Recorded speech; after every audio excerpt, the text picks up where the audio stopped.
welcome to the latest episode of Driving with Dan. It's been a while, so this episode is episode 48. Almost lost count, it's been such a long time. And today is the 29th of June, on what is the hottest day of the year so far.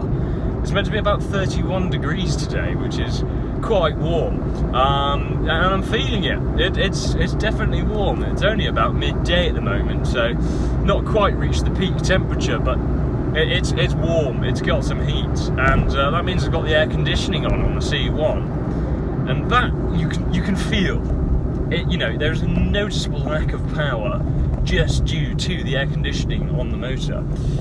Anyway, we've got a lot to talk about. It has been a while. So last time I spoke, I was still within my first year of university, of which I was coming to the end. I think we were talking about the Bromyard Speed Festival, which tells you how long ago it was. That was back in, start of May? Yes, so that's all happened. I finished university, had my exams. They went well, and now I'm working over summer, so which is brilliant. I can't really complain about that, although free time has sort of disappeared to just the weekend, which is something I'm not really used to considering I'm at university. But yes, that's all going well at a local company, which I haven't really mentioned the name of, but don't really need to. So yeah, it's just a company that specialises in a certain car that goes quite fast, which is good fun. Very much enjoying it. So yes, that's good. But yes, that means that I haven't really had much going on, although the car world has continued to surprise us with lots of news, of which most of it I've forgotten, because I just haven't been able to inform you all. Anything sort of massively important I have put on my Instagram, which is the same name as everything else. It's Clarkson. Is it underscore Dan? I can't remember. Yes, it is. Clarkson underscore Dan. Yeah, that's that really. So that's what's going on. I've got a full list of stuff to try and remember to speak about, as I normally do, but it's quite full. Therefore, my writing is quite small, and therefore I can't really read it. Anyway, first topic we're going to get into is the new Defender, because it's big. I'm interested in Defenders, and the new one is therefore of great importance to me. And the official reveal date is, September, I think? So we're still a good 2 months off.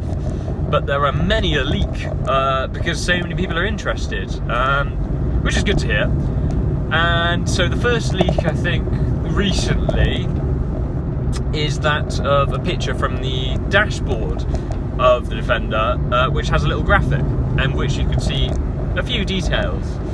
So that sort of circled around the internet, which, yeah, it looks quite good. It looks like the DC100 concept from many years ago, which is also what we've seen, but of course it just doesn't have that camo wrap on, but it wasn't exactly much to see from. And then a few days ago, actually, there was... Sorry, I've got a cyclist to overtake. Yeah, a few days ago, there was news, a picture of a Defender without the bonnet on it, actually, in some sort of garage. And that sort of doesn't have any camo on it. You can't really see all that much. It's sort of half the car. But yeah, it sort of just confirms that it's going to look like the DC100 concept, but slightly sharper, I think. I think it looks good. We may as well just wait until the full reveal to give any more information, really, isn't it? I think that's it. But it looks good. I think there's no real reason to worry. I think it's going to be good. So that's that, really. That's the Defender. There's still plenty more waiting to do. It's interesting to see what they're going to do at Goodwood, and what's that next weekend? Because I will be there on the Saturday. So yeah, hopefully they'll have something there. Maybe a slight spoiler. We don't know. So yes, that's that really. So we're going to go on to the next topic then, which is something, again, I cannot read. Oh yes, so it's about the Supra and the Z4. So I think I haven't spoken in such a long time that actually all of that has happened. So what is it? So people are starting to review the Z4s and the Supras, and of course the Supra is taking the spotlight, probably slightly to BMW's annoyance. although they did sort of know that was going to happen anyway. So yeah, the Z4 is there and the Supra's there. The Supra sounds a bit BMW-y, but what can you expect? Although it's severely light on power, isn't it? Because what do they say? The BMW engine says about, what, 350 brake? Yeah, if you actually, I think Car Throttle today actually dynoed it and made, what was it, 370? And with very simple tuning, you can go up to, what, 450 or so. So, yeah, it's got definitely some tunability, which is what everyone wanted from the Supra, so you can't really argue with it. It's just surprising to see that Toyota have so much money, yet don't want to develop a new engine. But there we are. Maybe that's why they're just spending their money, so much research on electricity, maybe. Interesting. But yes, they've gone with BMW, and you can't really argue with it, can you? It's got the tunability there. They've had to hardly spend any development money on it, and they've got a new car. Whether people will buy it, I think so. I think just the fact that it's got the Supra badge is something that looks a bit different, and it's got so many people talking about it at the moment that people are going to buy it. I don't think we can say the same thing for the Z4, because I saw one the other day driving through a local town. And it's big. I think so many people are talking about the Supra at the moment that no one's actually mentioned or even thought about the Z4. And if you think about how much bigger it is, it's almost twice the size of the original Z4. That's a bit of an exaggeration, but it's big, it's huge, because the Supra of the 90s was a big car. And the Supra now, whilst within scale it's quite small, really, because the Z4 uses the same platform, that is scaled up quite massively. And for what is meant to be quite a lightweight sports car, I think it has lost some of that. So you have to sort of see the reviews, see what people think of it when they drive it. I'm sure the engine is quite good. Of course, it's tried and tested in the M40i, isn't it? But it's just a big car, and with big comes weight. I just don't see how that's going to be a driver's car when you got to haul that weight about. But well, that's something else. Go to people that reviewed the car, who have driven the car, to really hear about it. But just from seeing it from behind, I don't see how that's quite going to work. Anyway, we're going to talk about Top Gear, because the new season is out at the moment with what's his names? Paddy McGuinness and Freddie Flintoff and Chris Harris. Actually, funny saying that, I saw Chris Harris the other day at work, which is quite cool. Brilliant lad, great to talk to. So yeah, that was cool. But anyway, I've diversed. Yeah, so what was I saying? Yes, Top Gear, and it's brilliant. I've really enjoyed it, especially the first episode. So they took sort of versions of their first car over to, I've forgotten where it was now. I think it was Ethiopia, wasn't it? Somewhere in Africa. Sort of to see how their first cars coped out there and whether they were as good as they remember. And it was a really fun clip. I thought they were going to be too destructive with the cars, but actually they brought all three of them back and had them in the studio, so that was quite neat. And yeah, it was a good laugh. And surprisingly, I think I've really enjoyed how Paddy McGuinness and Freddie Flintoff have actually got on, because they're good personalities from the get-go, and they've really sort of known how to they know how to push each other but not go too far. And for Sunday TV, it's just what you want, actually. The cars have slightly taken a back step, but that's why we have Chris Harris, and that's why he's brilliant, because suddenly, as soon as it goes to a car clip, he's on the Top Gear test track, and it's Top Gear as you know it. You know, it's them talking about cars, and it's good. But then it has, when they go to a clip of them having a bit of fun, that fun is right away there, and that's good fun. Sorry, I said fun way too many times there, but it works. It's a formula that has really got on. I'm really excited for the rest of the season, really, so long as it continues like that. So just go on BBC iPlayer or wherever you watch it, and just catch up, because it's brilliant. I really do recommend it. It's so much better than the previous seasons, and I quite enjoyed Matt LeBlanc and Harris. But yeah, I think Flintoff and McGuinness just bring on this extra bit of character from sort of just their TV personalities. Yes, so on to the next topic then, which is a rather sad one, which is to hear the news of Norman Jewis passing. So, Norman Jewis is the legend from Jaguar from 1950s up to about 1980s. He did all of the testing. Actually, talking of Jaguar, we're about to task a dealership, which I really don't understand the history or what it's about, but they've got a lot of old Jags, including XJs, XJSs, lovely Series 3 XJ there, actually. And I really need to go in, actually, and have a look, because it looks very good. Anyway, yeah, so Norman Jewis sadly passed away. And of course, he was the driver of the legendary story about getting the E-Type, the second E-Type, the drop-top, convertible E-Type, to Geneva for the motor show, the reveal. And which he did overnight, which is just an incredible story. He also was the driver of the XJ13 during the development of that, which is just an incredible car. I just think one of my favourite cars of all time. I think the one I really, really love the most. And then, of course, I saw him at Bromyard Speed Festival, which is just incredible. I wasn't expecting to see him there, and I got a brilliant photo of him in, I think it was the second place D-Type long nose. Was it the short nose? I can't remember. I think it was the long nose of 1957, I think it was, Le Mans. So he was sat in the passenger seat of that car, so to see him there was just incredible. But yeah, no, he sadly passed away a couple of weeks ago, and I think it is a real shame, because he was just such a brilliant character to hear. And I really wish I could have met him in person properly and had a good chat, because the stories he always told in interviews and all were just fantastic. And he just had this brilliant personality about him. So, yeah, to hear that is sad news, but I hope everyone that's within the family that knew him, and the Jaguar family really, are all well, really. But, yeah, he's just an incredible man, and his stories, there was a brilliant clip on Carfection just telling his stories during the 1960s, really, and just incredible. So I recommend going on to Carfection. They had a video a couple of weeks ago about Norman Jewis, and it's just a laugh to watch, because just to hear his stories and him saying them is just brilliant. So moving on then, continuing with the Jaguar theme, is the Coventry Motor Festival. So we went a couple of weeks ago. I also went with Lewis and Stephen from the Autocar, winners of this year and last year, which is brilliant fun, really good laugh. I think I put some pictures up on my Instagram.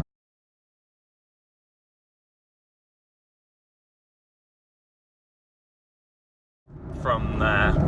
But yeah, we had a good laugh, we wandered around, and that was my third time going to the Motorfest. And every time it is just a brilliant show. I mean, luckily we had the weather with us, it was a lovely warm day, and all the cars were out to show. So I think some of the highlights there, they had the Jaguar XKSS Reborn program there, so that was incredible, and the D-Type Reborn, so completing the numbers of both of those. They had two of those cars there. And they just look stunning in the sun in Coventry, you know, where they are built. It just had that brilliant, I don't know, just the atmosphere there with the cars, with Jaguar heritage there. It's their hometown, it's fantastic, and you can't argue with that as a Jaguar fan. It's really brilliant. Also had a brilliant stand from Land Rover there, because we were able to see the Velar SVA, which is a car explore development vehicle for over in Worcester, actually. But to see the car in a final form did look stunning. Very much excited to hear more about that, because of course that's got the 5-litre V8, which is just stunning, tried and tested. It's, you know, and to be in the Velar, which is that beautiful shape, is exciting. They also had F-Pace SVR, I've seen that a few times now, and actually customer cars are coming out now, so they're a year late, but due to a slight issue within, I think something came up in testing, so they had to resolve it, which did delay the whole programme a year, but the cars are now getting to customers now, and I haven't heard anything bad about them. They're meant to be very good fun, and I think the choice of the SVR range, really, because if you go for the Range Rover SVR, that's a heavy car, whereas you get the SVR, it's meant to be so much quicker, because it's got the same engine, I think the same sort of gearbox, slightly differently tuned, but less weight in a sportier body, better handling, better feeling, better brakes. It's just meant to be a better all-round package. And I do think the F-Pace looks stunning with all the SVR works.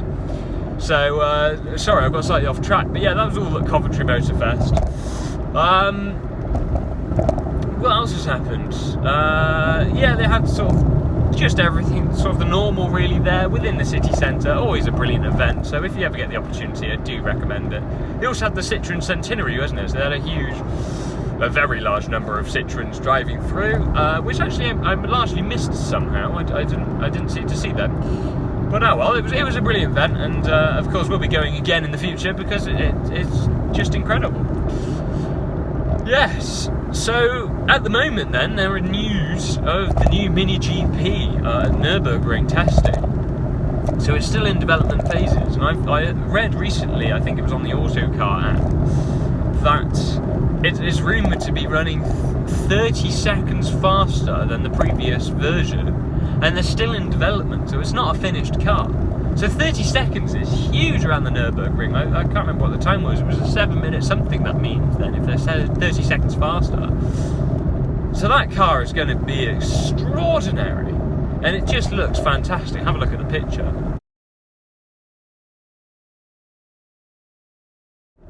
It's yeah, it just looks extraordinary. It's really aggressive, really mean, and actually really beautiful at the same time. They've really made that car look stunning. It looks aggressive. Really want to see one of those without the sort of camo on it, but even so, that camo adds to the aggression there. So yeah, that's awfully exciting. More Jaguar news, because they're brilliant, and who doesn't want to hear Jaguar news? Is slightly sad but exciting as well, is to hear that Ian Callum is moving on from head of design. So he's designed Jaguar cars for the last 20 years or so, starting with the XK, XF, XE, which one was CX-75, you know, the car from James Bond, which was meant to be the supercar, almost successor to the XJ220, F-Pace, F-Type, all of these designed by Ian Callum.